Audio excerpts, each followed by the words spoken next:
गोकर्ण मंदिर दक्षिण भारत के कर्नाटक में सबसे प्रतिष्ठित मंदिरों में से एक है।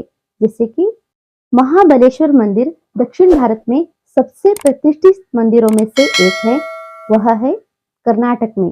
और महाबलेश्वर मंदिर भगवान शिव को समर्पित है। इस मंदिर को देखा जाए तो यह धार्मिक, ऐतिहासिक और वास्तुकला दृष्टि से अत्यंत महत्वपूर्ण है। गोकर्ण का इतिहास पुराणों में और रामायणों में विशेष रूप से देखा जा सकता है और स्कंद पुराणों में और शिव पुराणों में इसका संबंध जुड़ा हुआ है। जैसे यह मंदिर आत्मलिंग कथा से संबंधित है। राक्षस राजा रावण ने भगवान शिव को प्रसन्न करने के लिए कठोर तपस्या करते हैं और भगवान शिव से आत्मलिंग को प्राप्त करते हैं। और भगवान शिव जैसे कि भोलेनाथ है, उन्होंने यह निर्देश रावण को दिया कि उस आत्मलिंग को वह लंका ले जाए और उसे जमीन पर ना रखे जहां तक लंका न ले जाए। और देवताएं इस बात से भयभीत हो जाते हैं कि रावण इस आत्मलिंग को ले जाकर लंका में स्थित करने के बाद न जाने इसका परिणाम क्या होगा। और सभी देवताएं आत्मलिंग को रावण के पास जाने से रोकने के लिए भगवान विष्णु से प्रार्थना करते हैं कि उन्हें किसी तरह से रोके। और इसी आत्मलिंग को रोकने के लिए भगवान विष्णु और सभी देवताओं ने मिलकर एक योजना बनाते हैं। जैसे कि भगवान विष्णु ने रावण को सूर्यास्त का भ्रम उत्पन्न करते हैं, जिससे रावण को संध्या वंदन करने की आवश्यकता पड़ी।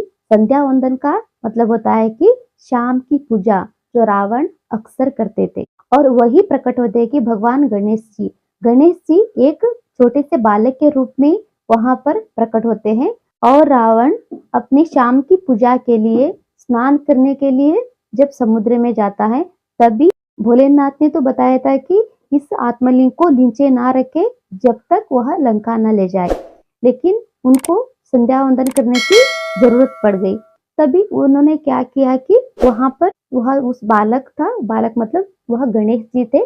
रावण ने उस गणेश जी के हाथ में उस आत्मलिंग को पकड़ा देते हैं जब तक वह स्नान करके ना आ जाए। उसको बोलते हैं कि मैं स्नान करके जब तक ना आ जाऊं तब तक आप इसको ऐसे ही पकड़ के रखना। लेकिन गणेश जी इस आत्मलिंग को लंका ले जाने को रोकने के लिए उस आत्मलिंग को वह नीचे रख देते हैं। और रावण इसे देखकर दौड़ के आते हैं और रावण के कई प्रयास के बाद भी इस आत्मलिंग को हिला न सके। वह यही आत्मलिंग है जो गोकर्ण में स्थित है, महाबलेश्वर रूप में। और इसे अक्सर पूजा जाता है।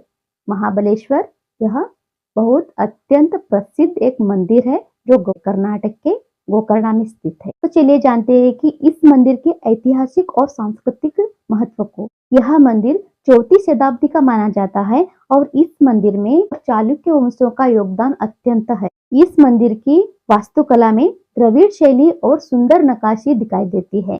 गोकर्ण को दक्षिण का काशी कहा जाता है, जैसे भगवान शिव को समर्पित पंच क्षेत्र में से एक है। मंदिर में 6 फीट ऊंचा आत्मलिंग गर्भगृह में स्थापित है, जिसे केवल पुजारी ही छू सकते हैं। भक्त इसे गर्भगृह में बने छिद्र से देख सकते हैं। अनुष्ठान और त्योहार, यहाँ महाशिवरात्रि और कार्तिक पूर्णिमा जैसे प्रमुख त्योहार धूमधाम से मनाए जाते हैं। पास के कोटि तीर्थ में स्नान करना एक धार्मिक अनुष्ठान है। तो चलिए जानते हैं गोकर्ण नाम की उत्पत्ति कैसे हुई। गोकर्ण संस्कृत में गाय के कान से संबंधित है, यानी कि गाय के कान का अर्थ है। माना जाता है कि आत्मलिंग धरती माता यानी कि गाय के रूप में है, उसके कान से निकला था। वर्तमान समय में इसका महत्व अत्यंत है। आज गोकर्ण न केवल एक तीर्थ स्थल है, बल्कि वह आध्यात्मिकता और पर्यटन का अद्भुत संगम है।